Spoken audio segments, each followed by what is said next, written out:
ભાઈ વિક્રમભાઈ ને બધા આવે છે, રોહિતભાઈ નીતિશભાઈ ને લખનભાઈ તો બે વાત સાંભળી છે, તમારે બેસી રહો. માઇક બોલાય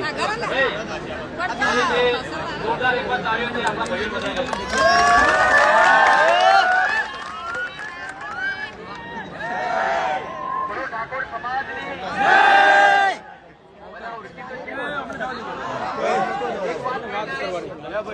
ગુજરાતના કોઈ પણ ખૂણે જ્યાં પણ જરૂર પડે ત્યાં આ બધા હાવાનો લાવવાની જવાબદારી લખન ઠાકોરની.